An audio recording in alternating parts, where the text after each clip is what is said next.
रोते बिलखते बच्चे, बिन बात की देरी और माइक्रोवेव में झुलसा खाना कुछ ऐसी वजह हैं जिनके चलते बहुत से लोग फ्लाइट में बैठने से कतराते हैं। लेकिन ऐसे और कौन कौन से राज हैं जिन्हें फ्लाइट क्रू यात्रियों से छिपा कर रखता हो? जानने के लिए अंत तक बने रहिए। और उस दौरान क्या आप कुछ खाने पीने का लेना चाहेंगे?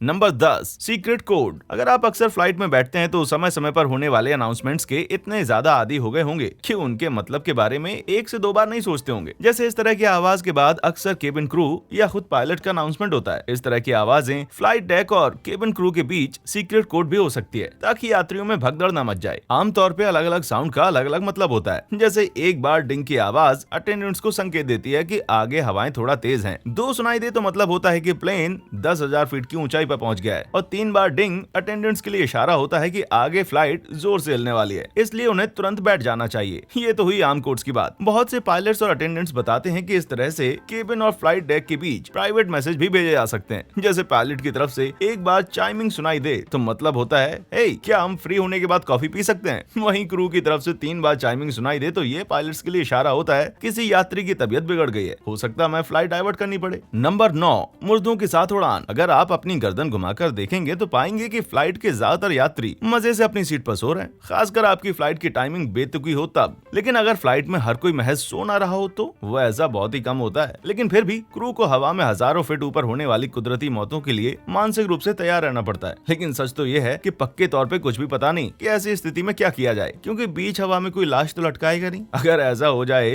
तो अटेंडेंट्स की नंबर 1 जिम्मेदारी होती है कि मौत की खबर को छिपाना, ताकि यात्रियों में अफरा तफरी ना मच जाए। ऐसी हालत में मृत यात्री को सीट बेल्ट ठीक से बांधकर उसके शरीर को कंबल से ढक देना सबसे सही रहता है। ज्यादातर फ्लाइट्स में खास बॉडी लॉकर्स या बैग्स नहीं होते, इसलिए बॉडीज को अक्सर फर्स्ट क्लास में ले जाया जाता है, जहां कम लोगों की मौजूदगी की वजह से बात छिपाना ज्यादा आसान होता है। तो आगे से फ्लाइट में कोई यात्री इस हालत में अगर नजर आए तो समझ लेना कोई बुरी खबर है। लेकिन बात इतने पे खत्म नहीं होती। ऐसा भी हो सकता है कि आपकी फ्लाइट में किसी शव को दफनाने के लिए ले जाया जा रहा हो, या कार्गो सेक्शन में ट्रांसप्लांट के लिए जा रहे ऑर्गन से भरा एक फ्रीजर पड़ा हो। ये दोनों ही चीजें बड़े गुप्त तरीके से दूसरे लगेज के साथ फ्लाइट के कार्गो सेक्शन में लोड कर दी जाती हैं। नंबर 8, अपने सेफ्टी उपकरणों को ठीक से चेक कर लें। अगर आप अक्सर प्लेन से सफर करते हैं तो फ्लाइट अटेंडेंट द्वारा बाहर निकलने के रास्ते बताने वाले अनाउंसमेंट पे ज्यादा ध्यान नहीं देते होंगे। लेकिन मैं तो यही सलाह दूंगा कि आपको फ्लाइट पे मिलने वाले सेफ्टी उपकरणों पर बहुत ज्यादा गौर से ध्यान देना चाहिए। आमतौर पर अनाउंसमेंट में बताया जाता है कि आपातकालीन स्थिति के लिए आपकी सीट के नीचे एक लाइफ जैकेट रखी हुई है, पर अगर हमेशा ऐसा ना हो तो लाइफ जैकेट पैसेंजर फ्लाइट्स के सबसे ज्यादा चोरी होने वाले सेफ्टी आइटम्स में से एक है। तो एक बार चेक जरूर कर लीजिएगा कि कहीं आपकी सीट के नीचे वाली जैकेट भी कहीं गुम ना हो गई हो। और ऊपर से लटकने वाले ऑक्सीजन मास्क से जुड़ा ऐलान भी अच्छे से सुनिएगा। वैसे बहुत से लोगों को शिकायत होती है कि इन मास्क से जुड़े हुए बैग में बहुत थोड़ी सी ऑक्सीजन होती है, पर रिसर्च कहता है कि प्लेन डिकम्प्रेस होने के बाद आप सिर्फ 18 सेकंड ही होश में रहेंगे, जिस दौरान आपको अपना मास्क पहनना होता है। तो अनाउंसमेंट की छोटी छोटी डिटेल्स को भी ध्यान से सुनिए, क्या पता ये आपकी जान बचाने में कारगर साबित हो। नंबर 7, फ्लाइट पे मिलने वाला खाना अच्छा नहीं होता। वैसे ये सुनकर किसी को ज्यादा हैरानी तो नहीं हुई होगी, पर छोटे छोटे फॉइल के डिब्बों में मिलने वाले इस खाने के बारे में आप सचमुच आखिर कितना जानते हैं? इस बात के अलावा कि हवा में हजारों फीट ऊपर टंगे रहने की मजबूरी ना होती तो इसे शायद ही कोई खाता। फ्लाइट्स में मिलने वाला सारा खाना एयरपोर्ट के पास स्थित इंडस्ट्रियल किचन में आपकी ट्रे तक पहुंचने के घंटों पहले बनाया जाता है। वैसे बता दें कि वो ट्रे भी दिन में सिर्फ एक बार ही साफ की जाती है। फ्लाइट में मिलने वाला खाना आमतौर पर टेक ऑफ के 12 से 72 घंटे पहले तैयार किया जाता है, जिसके बाद इसे 5 डिग्री के तापमान तक ठंडा करके स्टोर किया जाता है। इंटरनेशनल फूड हाइजीन स्टैंडर्ड्स का उल्लंघन किए बिना इस खाने को 5 दिनों तक जमी हुई हालत में रखा जाता है। लेकिन ये खाना इतना बस जायका आखिर लगता क्यों है? असल में इसके पीछे सिंपल सा साइंस है। 30,000 फीट की ऊंचाई पे प्रेशर काफी कम हो जाता है और ह्यूमिडिटी की आर्द्रता 12% से भी कम हो जाती है, जो रेगिस्तानों से भी ज्यादा सूखा है। ऐसी स्थिति में स्वाद के अनुभव के 80% भाग के लिए जिम्मेदार हमारी जुबान पे स्थित टेस्ट बड्स और नाक में पानी की इतनी कमी हो जाती है कि खाने का स्वाद जमीन के मुकाबले कहीं ज्यादा बुरा लगता है। इससे निपटने के लिए फ्लाइट के खाने में नमक, चीनी और फैट की अधिक मात्रा डाली जाती है, ताकि टेस्ट को बढ़ाया जा सके। यानी आम खाने के मुकाबले फ्लाइट में मिलने वाले खाने में 1500 कैलोरी ज्यादा होती है। पायलट्स को भी उसी मेन्यू में से ऑर्डर करना पड़ता है, लेकिन पायलट को और को पायलट दोनों सेम आइटम नहीं चुन सकते। ऐसा क्यों? ताकि एक ही चीज खाने से दोनों का पेट एक ही समय पर खराब ना हो। वाह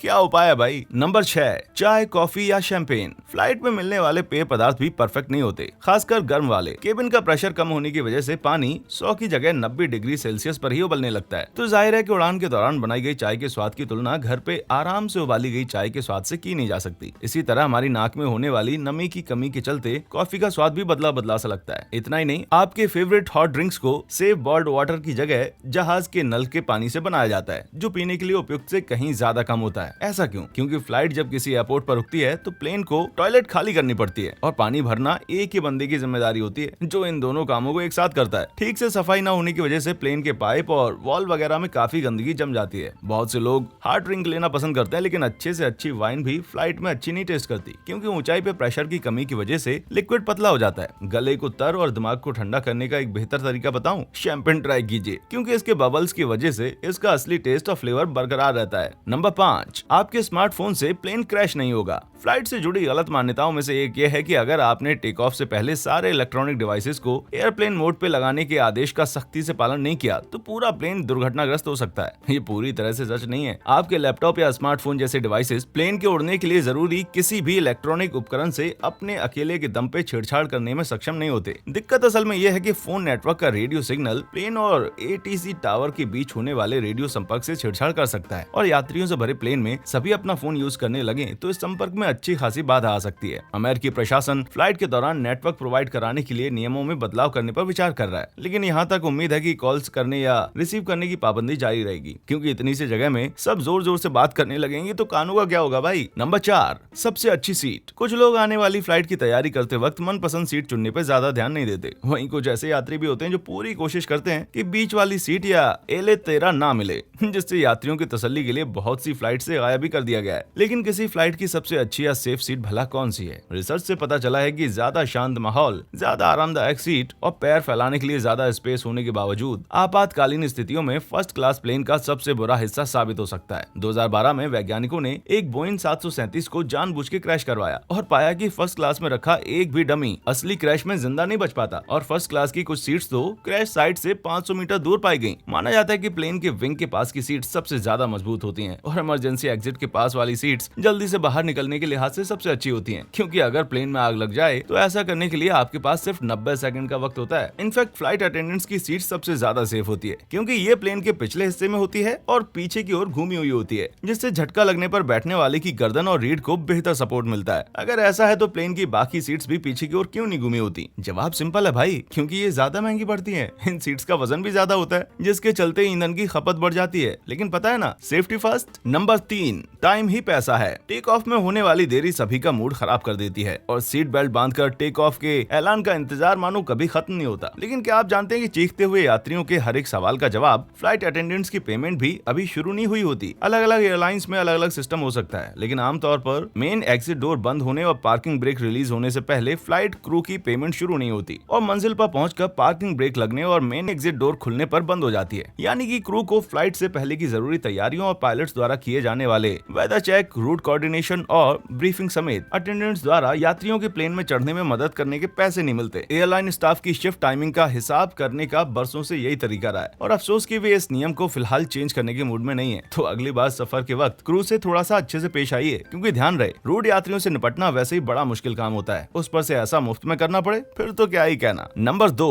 काम पे सोना। लंबी शिफ्ट और बेतुकी टाइमिंग के चलते प्लेन पे काम करना बहुत ज्यादा तनावपूर्ण होता है और आपके अंदर मल्टीटास्किंग या एक साथ कई काम करने का भी अच्छा खासा हुनर होना चाहिए, खासकर अगर आपका काम प्लेन उड़ाना हो तो। इसलिए ये जानकर हैरानी नहीं होनी चाहिए कि 500 पायलट्स के एक सर्वे में आधों ने माना कि महीने में कम से कम एक बार ऐसा होता जरूर है कि वे नींद पूरी न होने की वजह से प्लेन उड़ाने के लिए पूरी तरह से फिट नहीं होते। वहीं ब्रिटिश, स्वीडिश और नॉर्वेजियन पायलट्स की एक स्टडी में 43 से 45% पायलट्स ने उड़ान के दौरान झपकी मारने की बात कबूली है। रुको, क्या कहा? अरे इतनी भी घबराने की बात नहीं है, क्योंकि पायलट की मदद के लिए पायलट और को पायलट और ऑटो पायलट होता ही है। ये अलग बात है कि उसी स्टडी में 1/4 पायलट्स ने यह भी बताया कि नींद खुलने पर उन्होंने को पायलट को भी सोते हुए पाया। वैसे फ्लाइट पे काम के दौरान सोना सिर्फ एक चूक नहीं, बल्कि इसके लिए खास इंतजाम भी किए जाते हैं। पायलट्स और अटेंडेंट्स दोनों को ही प्राइवेट स्पेस दी जाती है ताकि वे बीच बीच में नींद मार के अपनी थकान को दूर कर सकें। बोइंग 777 और 787 जैसे प्लेन्स में सोने की जगह का रास्ता कॉकपिट के पास स्थित एक सीक्रेट सीढ़ी से होकर गुजरता है। वहीं बोइंग 773 जैसे प्लेन्स में ये जगह सीट ऊपर स्थित स्टोरेज स्पेस जैसी होती है। सोने की इन गुप्त जगहों में 6 से 10 बेड्स हो सकते हैं, जिसमें रीडिंग लाइट, कंबल, तकिया, प्राइवेट लॉकर और कभी कभी तो पजामा भी होता है। फ्लाइट अटेंडेंट्स अपने स्लीपिंग क्वार्टर में खड़े तक नहीं हो सकते, लेकिन ऊपर पायलट्स के स्लीपिंग क्वार्टर में जगह थोड़ी ज्यादा होती है, जिसमें 2 बिजनेस क्लास सीट्स, 2 बेड और 1 टॉयलेट भी होता है। वहीं दूसरी ओर आपके साथ क्या होता है याद कीजिए, पीछे टेक लगाने पर घुटने सामने वाली सीट में लड़ने लगते हैं। नंबर 1, झूठ मूठ का लॉक। लंबी फ्लाइट्स पे हर किसी को टॉयलेट इस्तेमाल करना ही पड़ता है और अक्सर ऐसा होता है कि आप इंतजार करते रह जाते हैं कि एंगेज्ड वाली लाल बत्ती हरी हो। लेकिन अगर मैं आपसे कहूं कि टॉयलेट को लॉक्ड दिखाना महज एक भ्रम है, तो सच तो यह है कि कोई भी दरवाजे को बाहर से खोल सकता है, बस कैसे ये पता होना चाहिए, जो कि सभी फ्लाइट अटेंडेंट्स को पता होता है। प्लेन की दूसरी चीजों की तरह टॉयलेट को भी इस तरह से डिजाइन किया जाता है कि जरूरत पड़ने पर आसानी से खोला जा सके। टॉयलेट के दरवाजे पर लेबोरेटरी साइन के नीचे एक खुफिया स्विच होता है, जिसे दबाने से लॉक डिसेबल हो जाता है, जिससे कोई अंदर बेहोश हो जाए तो उसको बाहर निकाला जा सके। स्लीपिंग क्वार्टर की तरह इस चीज पर भी आपने पहले शायद कभी ध्यान दिया हो। वैसे भी हर एयरलाइन के सिस्टम में थोड़ा बहुत फर्क तो होता ही है, सो कम ही चांस है कि आप इन सीक्रेट फीचर्स को कभी ढूंढ पाएंगे, और ढूंढ भी लिया तो आप पर जो क्रिमिनल केस होगा वो अलग। क्या आप इनमें से किसी सीक्रेट के बारे में पहले से जानते थे? क्या आप अगली बार फ्लाइट में कुछ खाने पीने का ऑर्डर करने से पहले 2 बार सोचेंगे? नीचे कमेंट्स में हमें जरूर बताएं, और हमारा चैनल देखने के लिए आपका बहुत बहुत शुक्रिया।